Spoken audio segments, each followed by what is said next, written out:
제가 어렸을 때 아주 태풍이 심하게 불던 날 어느 여름에 동네에서 제일 큰 나무가 부러지는 일이 있었습니다. 미루나무였는데 굉장히 큰 나무였어요. 수백 년이 됐다고 하는 그런 나무였는데 그때는 큰 건물, 높은 건물이 없었던 때라 벼락이 치니까 그냥 그 나무 위에 떨어져 버린 겁니다. 벼락 맞은 나무가 정말 보기 흉하게 부러져서 어른들이 이제 톱을 가지고 가서 결국 다 잘라냈습니다. 그래서 그 나무를 다 잘라내고 보니까 그 공간이 꽤 큰 거예요. 산 밑에 아주 큰 나무였는데, 그래서 그 공간이 굉장히 크게 나와서 동네 어른들이 거기다가 이렇게 그 콘크리트 블럭을 쌓아갖고 그 동네 전체가 다 쓰레기를 소각할 수 있는 소각장을 거기다 지었던 그런 기억이 납니다. 뿌리가 얼마나 굵고 깊은지 처음에 생각했던 것보다 공사가 훨씬 커져서 결국은 중간에 다 하다가 포기하고 결국은 그 나무를 다 뽑아내지 못하고 일부만 정리하고 거기다 소각장을 만들었는데도 동네가 다 쓸만한 그런 큰 소각장이 됐습니다. 나무가 뿌리가 깊으면 그 나무가 뽑아내기가 참 어렵더라고요. 더더군다나 이 정말 그 하늘 높은 줄 모르고 크게 솟아있는 그런 나무는 그 뿌리가 엄청나게 깊었습니다. 근데 예전에 제가 한번 뉴스 기사를 봤는데 영국에서는 큰 폭풍이 불면 그 다음날 길거리에 커다란 가로수들이 그냥 뿌리채 뽑혀서 나뒹구는 모습을 종종 볼 수 있다 그래요. 제가 그래서 그 뉴스를 봤는데 정말 엄청나게 큰 아름드리 나무들인데 그 가로수들이 뿌리채 뽑혀서 막 넘어져 있는 겁니다. 그런데 이 폭풍에 뽑혀서 쓰러진 나무들을 가만히 보면 재밌는 사실이 한 가지 있는데 그게 뭐냐면 쓰러진 나무들은 하나같이 엄청나게 크고 굵은 아름드리 나무들인데 비해서 그 뿌리가 아주 형편없이 엉성하고 짧다는 겁니다. 이렇게 영국의 나무들이 그 덩치에 비해서 뿌리가 얕은 이유가 뭐냐 하면 지질학적 특성 때문에 그렇다 그래요. 이 영국은 지하수층이 지표면으로부터 매우 가까이 있다 그래요. 그래서 나무들이 물을 얻기 위해서 뿌리를 깊이 뻗을 필요가 없다는 거죠. 그래서 키가 크고 덩치가 제법 큰 나무들도 그 뿌리가 얕고 엉성하기 때문에 큰 폭풍이 불면 여지없이 그냥 뿌리채 뽑혀서 길거리에 나뒹굴게 된다, 그런 이야기입니다. 그냥 뿌리가 있는 것만으로는 충분치 못하다, 그런 얘기죠. 뿌리가 깊어야 됩니다. 우리 신앙의 뿌리는 뭐냐? 우리 신앙의 가장 첫 번째 뿌리는 예배입니다. 예배. 그 사람이 신앙이 뿌리가 깊은가 깊지 않은가, 그 사람이 신앙이 있는가 없는가를 보면 그가 예배를 어떻게 생각하는가, 그가 예배를 어떻게 여기는가를 보면 그 사람의 신앙을 가늠해 볼 수가 있습니다. 예배는 우리를 세상의 폭풍으로부터 지켜주는 그런 뿌리와 같습니다. 예배가 얕으면 아무리 외적으로 강하게 보여도 삶의 분주함과 마음을 빼앗는 일들 때문에 쓰러지고 맙니다. 오늘은 창세기 4장 1절부터 7절의 말씀을 통해서 우리를 세상으로부터 악한 사단의 폭풍 같은 그 도전에 요동치 않게 할 참된 예배가 무엇일까, 그것에 대해서 좀 말씀을 함께 나누려고 합니다. 오늘 본문에 들어가 보면 창세기 3장이 죄악과 신락원으로 아주 어두웠던 반면에 창세기 4장은 하와의 환호로 시작됩니다.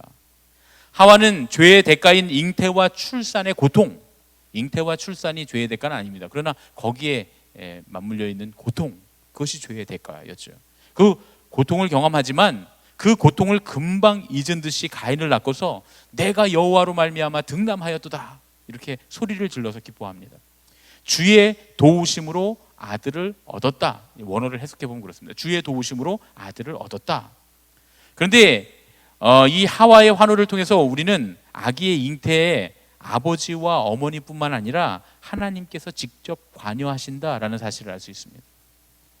가인의 이름이 비롯된 히브리어 카나라고 하는 동사는 얻다라는 뜻입니다. 그런데 누구의 도우심으로 얻었다고요? 하나님의 도우심으로 이 아들을 얻었다라는 거예요. 모든 생명이 하나님께로부터 왔다, 모든 생명은 하나님의 도우심으로부터 얻는다라고 하는 고백이 이 말씀 안에 숨어 있다, 이렇게 볼 수가 있습니다.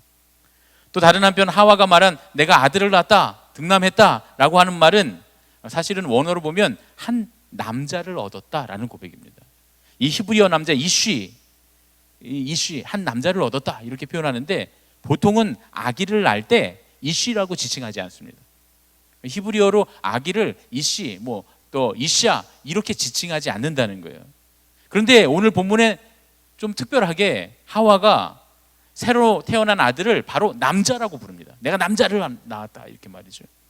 이건 여자가 남자에게서 나온 것처럼 이씨에서 나왔으니 이샤를 하리라. 그런데 이씨에서 이샤가 나왔는데 다시 이샤에서 이씨가 나왔다라고 하는 그런 표현입니다.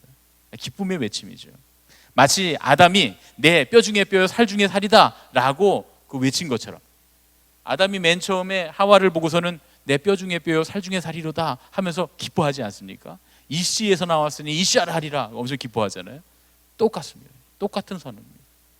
내 뼈 중에 뼈 살 중에 살 이샤에게서 이씨가 나왔다라고 하는 그런 말이죠. 그러니까 이 말씀은 하나님께서 우리 남자나 여자 모두에게 생명의 능력, 새로운 탄생, 생산의 능력을 우리에게 주셨다. 그리고 우리는 모두 남자는 여자에게서, 여자는 남자에게서 이 순환의 고리 안에, 생명의 고리 안에 들어있다. 그러니까 남자가 여자를 무시하거나 여자가 남자를 무시할 수 없다. 그런 의미가 이 안에 들어있다고 말할 수 있습니다. 하나님께서 주신 이 기쁨의 아들, 이 얻은 아들, 하나님께서 주셔서 얻은 이 아들, 이 가인의 직업이 농부였습니다.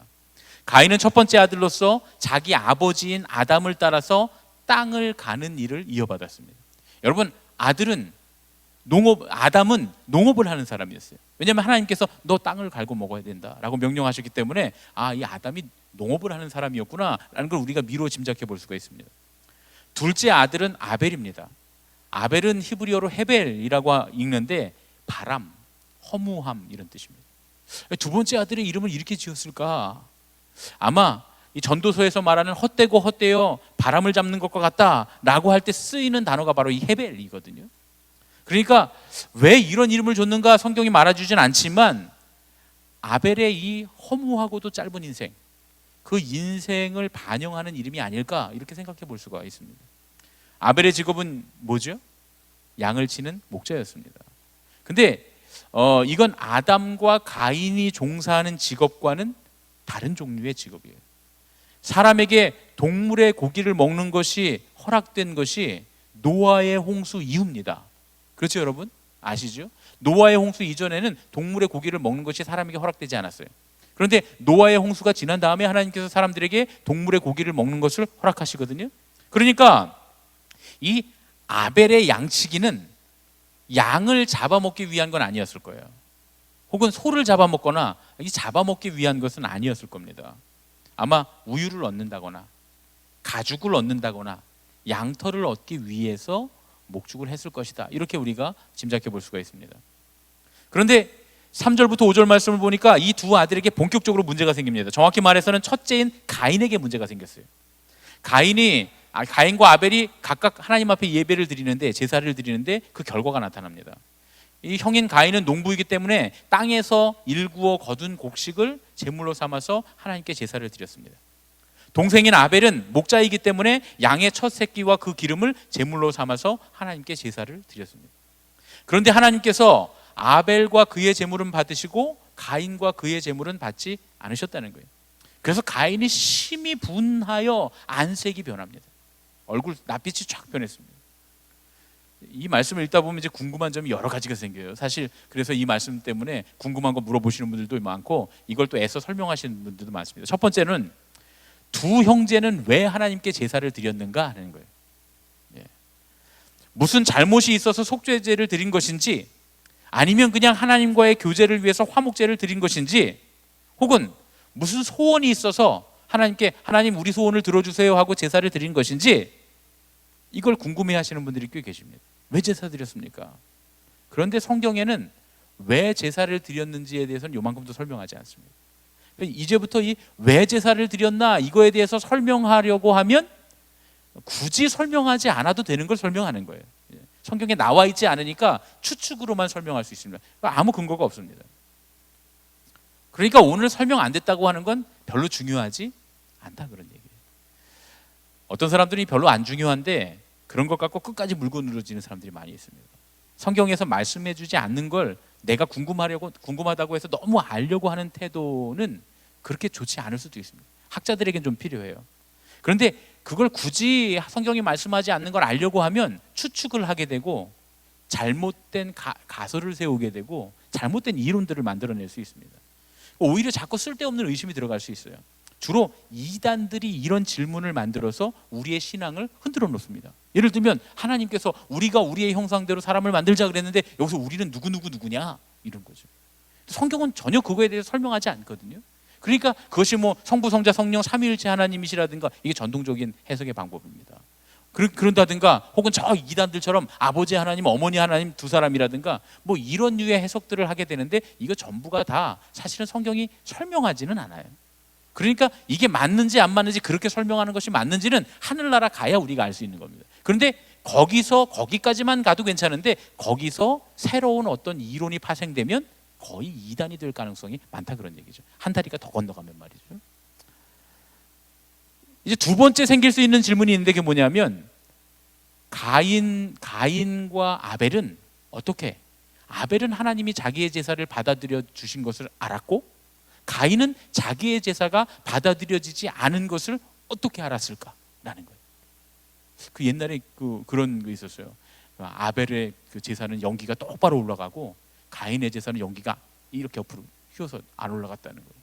제가 옛날에 어떤 부흥사 목사님이 하시던 집회에서 들은 적이 있는데 진짜 어렸을 땐 그랬는 줄 알았어요. 그 성경에 보니까 그런 얘기가 없어요. 어떻게 알았는지 성경이 설명하지 않습니다. 그러면 하나님 앞에 예배가 드려졌는지 올바로 드려졌는지 올바로 드려지지 않았는지 어떻게 합니까? 내 예배가 받아들여졌는지 받아들여지지 않았는지 어떻게 확인할 수 있습니까? 가인과 아벨은 무슨 차이가 있었습니까? 그런데 성경이 이 대목에서도 침묵하세요. 어떻게 알았는지 모르지만 하여튼 알았어요. 알았습니다. 그럼 이제 고민하지 말고 다음 질문으로 넘어갑니다. 이게 별로 중요하지 않다는 거예요. 세 번째 질문은 뭐냐면 왜 하나님께서는 아벨과 아벨의 제물은 받으시고 가인과 가인의 제물은 받지 않으셨을까 하는 거예요. 이게 어떻게 나타나는지 모르지만 하여튼 알았어요. 우리가 예배를 하나님 앞에 온전히 드리면 하나님께서 예배를 받으셨구나 하고 알 수 있습니다. 예배를 드리고 난 뒤에. 그리고 예배를 잘 못 드려서 하나님께서 예배를 안 받으시면 하나님 내 예배를 안 받으셨구나 하고 알 수 있게 된다는 거예요. 근데 그게 우리가 생각하는 기준과는 좀 다릅니다. 제가 후에 말씀드리겠지만 그 기준과는 좀 다릅니다. 왜 그런데 아벨의 제물은 받으시고 가인의 제물은 받지 않으셨을까? 이건 중요한 대목입니다. 왜냐하면 왜 받지 않으셨는지 하나님 말씀하시거든요. 인류 역사상 최초의 살인의 비극을 불러온 가장 중요한 원인이 되기 때문에 이건 좀 우리가 알아야 합니다. 그리고 이 예배의 성공과 예배의 실패가 하나님 앞에서 온전한 사람이 되는가, 신앙인이 되는가, 아니면 살인자와 같은 극악무도한 죄인이 되는가, 그 판가름이 나는 기준이 되었다라고 하는 것. 굉장히 중요한 사실입니다. 하나님께서 아벨과 아벨의 제물은 받으시고 가인과 가인의 제물은 안 받으셨습니다. 그래서 어떤 사람들은 어떻게 생각하냐면 제물의 문제가 있었다라고 생각하는 분도 있어요. 제물의 문제가 있었다. 이 많은 분들이 그렇게 생각했습니다. 하나님께서 동물 제사를, 희생 제사를, 피해 제사를 원하시지 곡식의 제사는 안 원하신다는 거예요. 그래서 심지어는 하나님이 목축업을 하는 유목민인 이스라엘을 택하시고 농경 문화를 하는 가나안인들은 안 택하셨다는 거예요.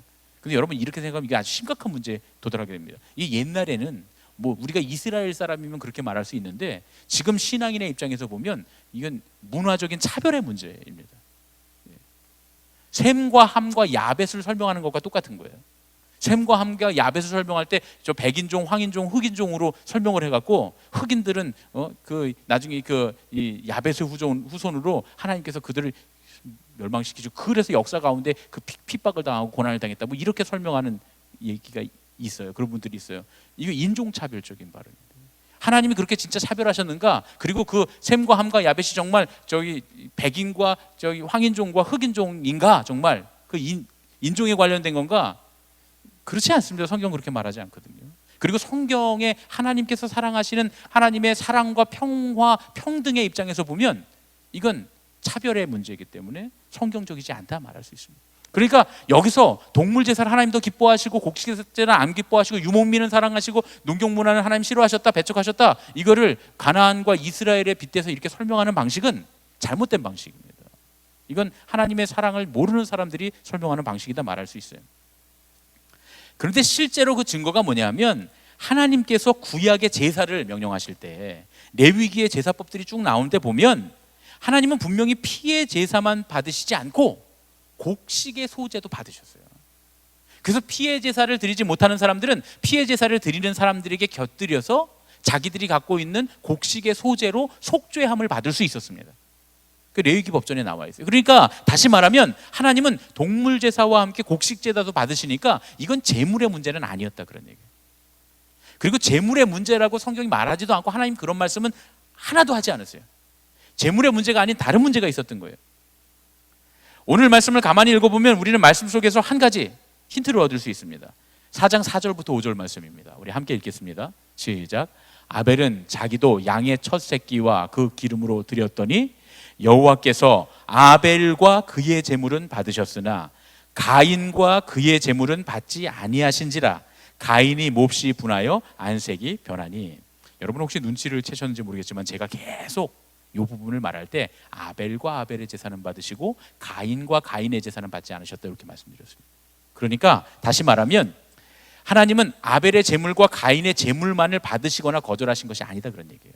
여기엔 뭐가 연결되어 있느냐? 아벨과 가인이라고 하는 그 사람이 연결되어 있습니다. 그들의 제물의 어떠함 때문에 하나님이 안 받으시고 받으신 게 아니었다라는 증거가 이 말씀 가운데 있는 거예요. 그러면 제물의 어떠함 때문이 아니면 뭐냐? 그 사람의 어떠함 때문이다, 이렇게 볼 수 있습니다. 제가 좀 설명을 다시 한번 좀 해보겠습니다. 하나님은 그 제물과 함께 그 사람도 받아주시거나 혹은 그 사람도 받아주지 않으셨다는 거예요. 그러면 하나님이 사람을 받아주시는 예가 어떠하냐? 하나님은 어떤 사람을 받으시는가? 그걸 보면 제물과 제사를 왜 받으셨는가 받지 않으셨는가도 우리가 알 수 있습니다. 그 기준 안에서요. 여러분, 하나님께서 사람을 쓰실 때, 사람을 연락하실 때 뭘 보고 쓰십니까? 뭘 보고 쓰세요? 예? 왜 이렇게 잘 안 들리지? 예. 믿음? 중심? 중심을 보고 쓰시고 중심을 보시고 쓰시지 않는다. 그렇죠? 사람의 중심을 보시고도 쓰시고 중심을 쓰실 수 있어요. 그럼 하나님이 쓰실 때 그 중심을 보시고 사람을 쓰실 때 어떤 중심은 더 쓰시고 어떤 중심은 덜 쓰시기도 합니까? 그 우리가 어떻게 알 수 있어요? 그러면 우리가 볼 때 저 사람이 하나님이 쓰시는 중심이 있는 사람인지 없는지 어떻게 알 수 있습니까? 사실 하나님이 사람을 쓰시는 기준은 사람의 중심이 아니에요. 이거는 우리가 좀 착각하고 있는 겁니다. 그럼 우리의 어떠함 때문에 하나님 우리를 쓰신다, 그러면 여러분 벌써 우리는 공로주의가 된 거예요. 우리의 중심으로 우리는 하나님은, 여러분 근데 우리 중에 정말 중심이 하나님만 향한 사람 어디 있습니까? 저는 하나님 앞에 중심이 제일 뛰어나고 훌륭한 사람이라 여기서 설교하고 있습니까? 그럼 여러분 말씀대로라면 제가 우리 온교인 정교인 중에 제일 중심이 훌륭한 사람이에요. 그죠? 교회에서 누가 제일 일 많이 하고 교회에서 누가 제일 앞에 서 있고 교회에서 누가 제일 리더를 하고 있습니까? 그러니까 하나님의 오태원 목사를 하늘빛 교회 리더로 세웠으니까 저 사람은 하나님 앞에 중심이 뛰어난 사람이다, 이렇게 말할 수 있습니까? 말할 수 없어요. 그렇게 말하면 안 됩니다. 그건 잘못된 생각이에요. 누군가 그런 생각을 갖고 있다면 내가 교회 나와서 일을 더 많이 하고 내가 교회 안에서 뭔가 좀 큰 일을 하고 내가 돈을 더 많이 내고 시간도 더 많이 쓰고 내가 더 마음도 많이 쓰고 하니까 내가 중심이 훌륭하다라고 착각하는 순간 믿음이 없는 거예요. 그러면 하나님은 누구를 쓰시는가? 하나님이 사람을 쓰시는 하나님의 선택의 기준은 무언가? 정확히 말씀드리면 하나님의 주권, 하나님 마음대로, 하나님 뜻대로예요. 내 주여 뜻대로 행하시옵소서라고 우리가 말하지 내 주여 내 중심대로 사용하시옵소서 이렇게 말하지 않잖아요. 우리가 기도하지 않잖아요. 그러니까 정확히 말하면 하나님의 의지, 하나님의 뜻, 하나님의 주권대로 하나님 사용하시는 거예요. 그러니까 하나님이 사람을 쓰시는 건 전적으로 하나님의 자유다, 그런 얘기예요. 여러분 보세요. 하나님께서는 왜 야곱과 에서 가운데 동생인 야곱을 쓰셨습니까? 이삭과 이스마엘 가운데서도 왜 동생인 이삭을 쓰십니까?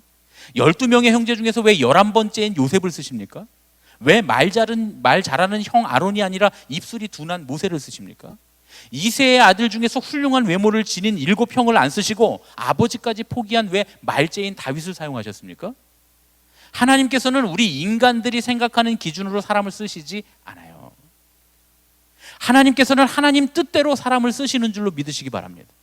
하나님 뜻이에요. 하나님께서 제물을 받으시는 것이 사람을 받으시는 원리와 같다고 본다면 하나님께서 제물을 받으시는 것 또한 하나님의 자유예요. 하나님 그 제물을 안 받으실 수도 있고 받으실 수도 있어요. 자기가 바친 제물이 받아들여지지 않자 이것을 본 가인이 심히 분해서 안색이 변합니다. 여러분, 내 제물을 하나님 꼭 받으셔야 되는 거예요? 내가 바쳤으니까, 내가 곡식을 열심히 일궈서 한 해의 소산 중에 가장 좋은 것을 하나님 앞에 바쳤으니까 하나님 그거 꼭 받으셔야 됩니까? 하나님 안 받으실 수도 있잖아요. 하나님 안 받으셔도 선하시죠. 하나님 우리의 것을, 우리의 재물을 안 받으시면 하나님 악한 하나님이고, 우리의 재물을 받으시면 선한 하나님이십니까? 아니죠. 하나님은 늘 선하세요.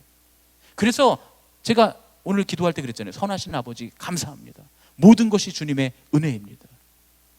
하나님 선하시기에 재물을 받으셔도 선하시고 감사하고, 내 재물을 안 받으셔도 선하셔서 감사해야 되는 거예요. 여러분, 제 말씀이 맞죠? 뭔가 좀 억울하세요? 억울하신 것 같은데. 그러면 가인이 왜 분해서 화가 납니까? 하나님 제물을 안 받으셔서. 만일 가인이 혼자서 하나님께 제사를 지내는 중에 자기 제물이 안 받아들여졌다면 이렇게까지 화나진 않았을 거예요. 하나님 왜 안 받으셨죠? 하고 여쭤볼 수도 있었어요. 그런데 문제는 옆에 아우인 아벨이 있었다는 거예요. 그리고 그 아벨의 제사는 받으셨다는 거예요. 여러분, 이번에 또 바꿔서 생각해 봅시다. 하나님께서 만일 가인과 아벨의 제사를 둘 다 안 받았다면 가인이 이렇게까지 화냈을까요? 동생 죽였을까요? 아니었을 거예요. 분명히 그랬을 거예요. 가인이 형이 아벨을 위로하면서, 아우야, 우리가 바친 제물을 하나님 왜 안 받으셨지? 우리 같이 회개하고 하나님께 한번 여쭤보고 우리 순전한 마음으로 다시 한번 예배를 드리자. 분명히 형으로서 그렇게 했을 거예요. 그렇죠? 둘 다 안 받아들였다면 그럴 가능성이 많습니다. 그런데 동생의 재물은 받아들여지고 자기 재물이 거절당하니까 열등감에 사로잡혔던 가인이 급기야 동생을 죽이는 살인자로 변하게 됩니다. 우리가 다른 건 모르겠는데 여기서 한 가지 알 수 있는 게 있어요. 참된 예배로 가는 가장 큰 걸림돌이 무엇인가 하는 거예요. 참된 예배로 가는 가장 큰 걸림돌. 어쨌든 가인의 제사는 참된 예배가 아니었기 때문에 하나님 안 받으신 거고, 결론입니다. 아벨의 제사는 참된 예배였기 때문에 하나님 받으셨다는 거예요. 그런데 여기에 드러난 그 죄, 하나님께서 죄를 다스리라고 하셨던 그 죄가 무엇인가? 참된 예배로 가는 그 걸림돌이 뭔가? 가인은 이렇게 생각했을 것 같아요. 자기가 바친 제물이 동생의 것과 비교해서 내가 이거 최상의 거야, 최고의 거야, 당연히 하나님께서 받으시리라고 믿었을 거예요. 그랬으면 틀림없습니다. 여러분, 우리의 예배가 어떤 경우와 비교해서 더 좋은 예배라고 생각한다면 오산입니다. 지하 토굴에서 드리는 예배든지 웅장한 성전에서 드리는 예배든지 두세 사람이 모인 속회든지 수천 명이 모이는 대형 집회든지 그 예배의 주인은 변치 않으시는 하나님, 회전하는 그림자도 없으신 하나님. 여러분 가만히 생각해 보세요. 우린 착각하잖아요. 우리 교회 예배당이 꽉 찼어요. 여기 1000명이 들어와갖고 꽉 차서 예배를 드리고 막 뜨겁게 기도하고 막 찬양을 하고, 여기서 찬양대가 막 인류 찬양대 팀들이 막 와갖고 막 음악을 하고 막 그 음악이 쿵짝쿵짝하고 막 뭔가 가슴을 막 때리고 이러면 예배 정말 은혜롭게 잘 드렸다, 좋은 예배를 드렸다, 이렇게 생각하잖아요. 이렇게 지금 청소년들도 다 수련회 가 있고 청년들도 같이 교사들도 따라가 있고 그래서 오늘처럼 이렇게 좀 인원이 줄었어요. 그럼 인원이 줄었어. 그 예배가 실패한 예배처럼 생각되잖아요.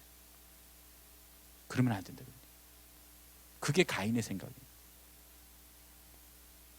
예배의 연락은 오직 하나님만 하시는 거예요. 그 예배를 받으실지 안 받으실지는 하나님 결정하시는 겁니다. 그 결과를 우리가 판단하면 안 돼. 예배를 받으시는 예배의 주인이 바로 주님이시기 때문에 그렇습니다. 우리가 우리의 마음에 흡족하게 예배를 드리기만 하면 하나님께서 받으실 거라고 생각하는 데서부터 문제가 시작되는 거예요. 히브리서 11장 4절에서 하나님께서 아벨의 제물을 기쁘시게 받은 이유를 아벨의 믿음 때문이었다고 우리에게 말씀해 주고 있습니다. 아벨이 무엇을 믿었을까요? 하나님께 드리는 이 예배, 하나님 이 예배, 내가 하나님께 드리는 이 예배를 어떠하든지 하나님께서 받으셨을 것이다. 받으실 것이다. 우리는 어떤 믿음으로 구원받습니까? 우리의 모양이 어떠하든지, 우리가 가진 것이 어떠하든지, 우리의 환경과 상황이 어떠하든지 예수 그리스도의 보혈 아래, 십자가 아래로 나가면 주님께서 우리를 구원해 주시라는 믿음이 있잖아요. 그게 우리의 그 믿음으로 구원받는 거지. 다윗의 말로 하면 하나님은 상한 심령을 원하시는 거죠. 하나님은 상한 심령을 받으시지, 결코 내가 이런 것들을 가지고 와서 하나님께 드렸으니 하나님 기뻐하시겠지, 그래도 내가 좀 이 정도는 되잖아, 내가 와서 나 정도 되는 사람이 하나님께 이렇게 하면 하나님 받으시겠지, 나 정도 찬양하는 사람이 찬양을 부르면 하나님 좋게 들으시겠지, 나 정도 헌금을 드리면 하나님이 칭찬해 주시겠지, 그래도 이 정도면 괜찮잖아 라고 생각하는 건 믿음이 아니다. 그건 아벨의 믿음이 아닙니다. 히브리서 11장 6절 말씀입니다. 함께 읽겠습니다. 시작. 믿음이 없이는 하나님을 기쁘시게 하지 못하나니 하나님께 나아가는 자는 반드시 그가 계신 것과 또한 그가 자기를 찾는 자들에게 상 주시는 이심을 믿어야 할지니라. 어떤 믿음입니까? 하나님을 믿는 믿음이에요. 내 거 이걸 믿는 믿음이 아니라 하나님 중심의 믿음. 하나님께 나가는 사람은 내가 어찌어찌 될 것을 믿는 게 아니라, 내 소원이 어찌어찌 될 것을 믿는 게 아니라, 내가 그래도 이만큼 했으니까 하나님 들어주실 거라고 믿는 게 아니라, 하나님 살아계셔서 하나님께서 당신의 뜻대로 역사하시리라고 믿고 기대하는 그 믿음이에요. 예배의 주인공은 하나님입니다. 참된 예배는 하나님 중심의 예배입니다. 자기 중심으로 예배를 드렸던 가인은 예배의 주인을 하나님에서 자기 자신으로 바꿔치기 했기 때문에 하나님께서 연락하지 않으시는 헛된 예배의 주인공이 되었다, 그런 얘기죠. 하나님 예배 안 받으실 수도 있어요. 그런데 분노하지 않으려면 하나님 중심의 예배를 드리는 거예요. 그러면 하나님 중심의 예배를 드렸으면 하나님 받으셨을 거고, 안 받으셨으면 내가 내 중심으로 예배를 드렸구나, 더 하나님 중심으로 가겠습니다 하고 회개할 수 있어요. 그런데 아예 중심, 그 마음, 믿음 자체가 하나님 중심의 믿음이 아니었던 거예요. 예배는 우리의 계획대로 하나님을 움직이는 게 아닙니다. 우리의 지식의 틀에 하나님을 끼워 맞추는 과정도 아니에요. 예배는 온전히 하나님을 만나서 하나님께서 내게 원하시는 것을 행하는 삶으로 바뀌는 과정입니다. 그래서 주님께서는 가인에게 뭐라고 말씀하세요? 선을 행하라고. 선을 행하라고 말씀하세요. 애초부터 예배를 잘못 이해하고 있었다 네가. 그러면서 하나님께서는 가인에게 바른 길을 가르쳐주고 계십니다. 예수님께서 마태복음 9장 13절에 이렇게 말씀하십니다. 함께 읽겠습니다. 시작. 너희는 가서 내가 긍휼을 원하고 제사를 원치 아니하노라 하신 뜻이 무엇인지 배우라. 이게 예배의 가장 중요한 핵심입니다. 하나님은 긍휼을 원하시고 제사를 원하지 않으세요. 그럼 하나님이 받으시는 예배는 뭐냐? 긍휼의 예배, 제사가 아니다, 그런 얘기예요. 이게 무슨 뜻입니까? 하나님께서 긍휼을 원하신다는 뜻이 뭐예요? 로마서 11장 30절부터 12장 2절에 사도 바울이 그것에 대해서 이렇게 설명합니다. 함께 읽겠습니다. 시작. 너희가 전에는 하나님께 순종하지 아니하더니 이스라엘이 순종하지 아니함으로 이제 긍휼을 입었는지라. 이와 같이 이 사람들이 순종하지 아니하니 이는 너희에게 베푸시는 긍휼로 이제 그들도 긍휼을 얻게 하려 하심이라. 하나님이 모든 사람을 순종하지 아니하는 가운데 가두어 두심은 모든 사람에게 긍휼을 베풀려 하심이로다. 깊도다 하나님의 지혜와 지식의 풍성함이요 그의 판단은 헤아리지 못할 것이며 그의 길은 찾지 못할 것이로다. 누가 주의 마음을 알았느냐? 누가 그의 모사가 되었느냐? 누가 주께 먼저 드려서 갚으심을 받겠느냐? 이는 만물이 주에게서 나오고 주로 말미암아 주에게로 돌아감이라. 그에게 영광이 세세에 있을지어다. 아멘. 그러므로 형제들아, 내가 하나님의 모든 자비하심으로 너희를 권하노니 너희 몸을 하나님이 기뻐하시는 거룩한 산 제물로 드리라. 이는 너희가 드릴 영적 예배니라.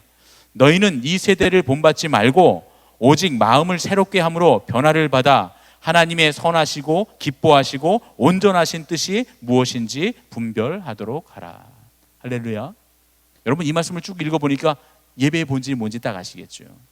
사도 바울은 뭐라고 얘기합니까? 누가 주의 마음을 알았느냐? 누가 주의 모사가 되었느냐? 누가 주께 먼저 드려서 갚으심을 받겠느냐? 이는 만물이 주에게서 나오고 주로 말미암아 주에게로 돌아갑니다. 그에게 영광이 세세에 있을지어다.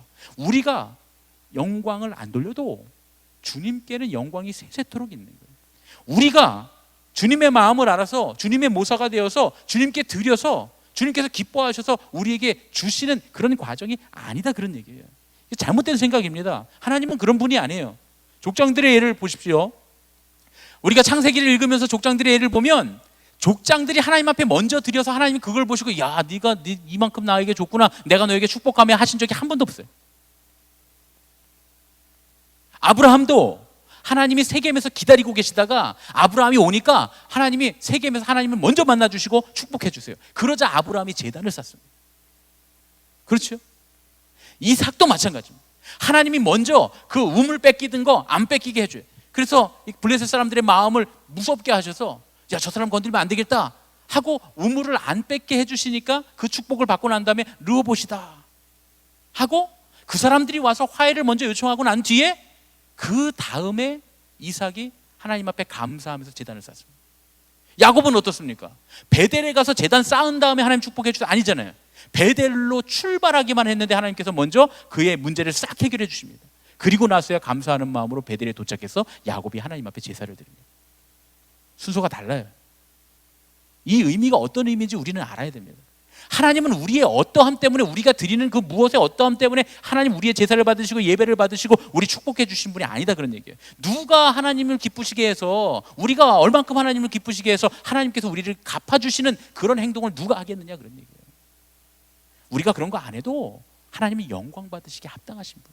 우리가 영광을 안 돌린다고 하나님이 영광 안 받으시는 게 아니다, 그런 얘기예요. 세상의 모든 신들은 다 그 추종하는 자들이 그 신에게 영광을 돌려야 그 영광을 받지만, 그 신이 영광 받지만, 하나님은 원래 선하세요. 하나님은 영광의 본체신 거예요. 우리가 하나님 앞에 찬양 안 하면 돌들이라도 하나님께 찬양하며 외치는 거예요. 그러니까 우리가 조금 뭐 했다고 하나님 이걸 받으시겠지라고 생각하지 말라는 거예요. 예배를 통해서 온전히 하나님을 경험하고 하나님의 뜻을 받아들이는 삶, 이 자세가 중요합니다. 이 세대를 본받지 말고 오직 하나님의 선하시고 기뻐하시고 온전하신 뜻이 무엇인지 알고 그 하나님의 긍휼을 선포하고 따라가는 그 삶, 그 삶이 바로 하나님께서 기뻐하시는 거룩한 산제사요 영적 예배니라. 사도 바울이 그렇게 우리에게 말씀합니다. 이제 말씀을 마치려고 합니다. 이 시대에는요, 애석하게도 이방신들의 예배를 따라가는 타락한 예배들이 참 많습니다. 하나님을 예배하지 않고 예배를 예배하는 경우가 얼마나 많은지 모릅니다. 제가 늘 우리 예배팀한테 말을 할 기회가 있을 때, 우리 예배팀하고 같이 기도할 기회가 있을 때 제가 늘 하는 얘기가 있어요. 예배를 예배하지 말고 하나님을 예배해야 해요.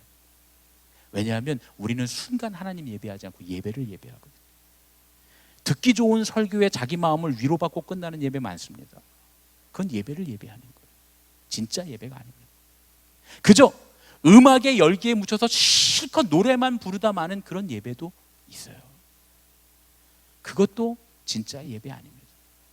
타락한 예배. 자기한테 복 달라고 울고 불고 아우성치다가 끝나는 예배도 많습니다.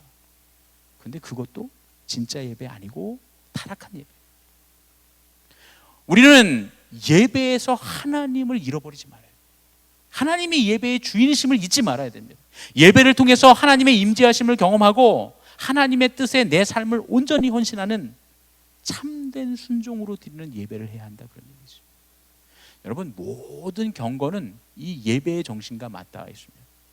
우리가 예배를 드리면 제일 먼저 어떤 일이 일어나냐면 정화가 일어납니다. 정화. 여러분, 교회 와서 예배당에 탁 앉아서 기도하고 찬양하다 보면 마음이 편안해지고 뭔가 깨끗해지는 느낌이 들잖아요. 그게 정화의 단계예요.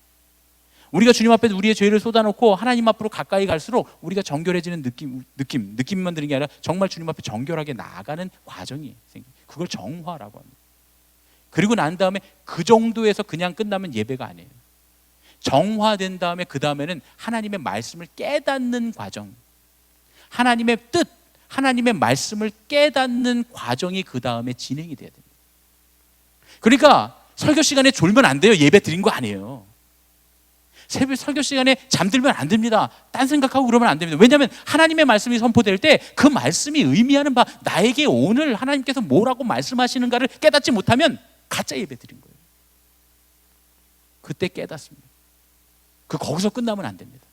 그 다음에 어디까지 가야 되냐면 하나님의 말씀이 이렇게 나에게 들어왔으니 하나님이 나에게 이걸 원하시는구나 라고 깨달았으면 결단하는 겁니다. 하나님, 내가 그럼 하나님 뜻대로 살겠습니다.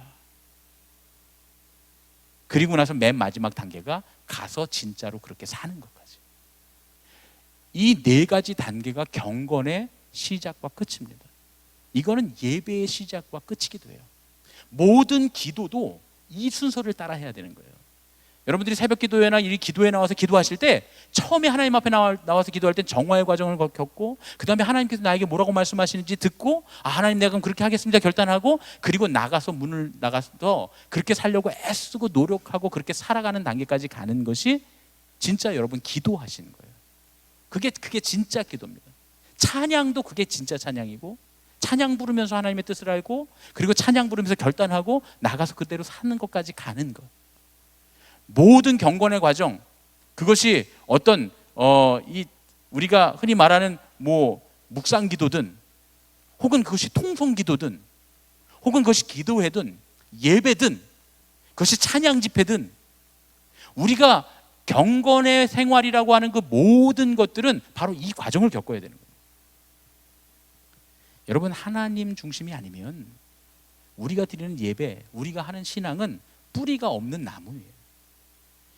이런 그릇된 예배의 신앙은 그 신앙이 겉으로는 아무리 크고 위대해 보여도 잠깐 폭풍 불어치면 그저 뿌리채 뽑혀나가는 영국의 나무들 같은 거예요. 가인은 한 해 동안 정성껏 지은 곡식으로 주님께 예배를 드렸습니다. 아마 제일 좋은 상품을 드렸을 거예요. 최고의 상품을 드렸을 거예요. 그런데 그 재물이 최고의 상품이었을지는 몰라도 그 중심, 그 인간됨, 그 안에는 시기와 질투, 욕망, 죄악으로 가득했습니다. 하나님께 좋은 걸 드렸지만 가장 중요한 자기가 정화되고 하나님의 뜻을 깨닫고 하나님 앞에 결단하고 그렇게 살려고 나가는 데까지 이르지 못하는 거예요. 그러니까 예배가 되지 못했던 거예요. 그래서 하나님 뭐라고 말씀합니까? 4장 7절 말씀입니다. 우리 함께 읽겠습니다. 시작. 내가 선을 행하면 어찌 낯을 들지 못하겠느냐? 선을 행하지 아니하면 죄가 문에 엎드려 있느니라. 죄가 너를 원하나 너는 죄를 다스릴지니라. 자, 여러분, 제가 아주 중요한 말씀을 드릴게요. 가인이 그렇게 울그락하고 불그락하고 푸르락하고 난리를 치는데 하나님이 그 재물은 받지 않으셨어요. 가인과 가인의 재물은 받지 않으셨습니다. 그러나 가인의 예배에 응답을 하셨어요, 안 하셨어요? 가인의 예배에 응답하셨어요. 가인의 상태나 가인의 재물이 하나님 받으시기에 합당하지 않아서 그 예배는 받지 않으셨지만, 그러나 하나님 앞에 드려진 가인의 예배에 하나님 응답하셨습니다. 뭐라고 응답하셨어요? 야, 너 선을 행해야 돼. 죄가 문 앞에 엎드려 있지만, 죄가 너를 원하지만 너 죄를 다스려. 여러분, 이 말씀을 가만히 묵상해 보면 하나님이 가인을 참 사랑하셨습니다. 하나님께서 가인의 제사에 응답하시지 않은 게 아니에요. 실제로 그 제사에 응답하셨어요. 그 죄를 가르쳐 주시고 복을 얻을 기회를 주셨습니다. 가인이 진짜 복 얻을 기회를 하나님 주셨어요. 그런데 주님께 들을 준비가 되어 있지 않았던 가인은 복된 삶은커녕 결국 살인자가 되고 맙니다. 왜요? 들을 준비가 안 돼 있었어요. 오늘도 예배를 통해서 주님은 우리를 만나 주십니다. 내 마음에 맞든지 맞지 않든지 우리에게 주님은 주님의 음성을 들려주십니다. 그리고 그 말씀대로 사는 사람들에게 은혜를 베풀어 주십니다. 가인의 모습을 우리가 타산지석으로 삼아야 돼요.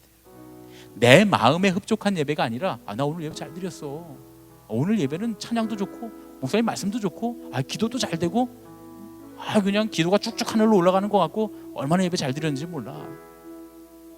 그게 아니라 오늘 말씀 가운데 나 하나 깨달은 게 있어. 나 그렇게 살기로 결단했어. 그리고 나가서 그렇게 살려고 애써야 진짜 예배 드린 거다. 내 마음에 흡족한 예배가 아니라 하나님의 뜻을 따르고 온전히 예배하는 그런 저와 여러분이 되어야 할 줄로 믿습니다.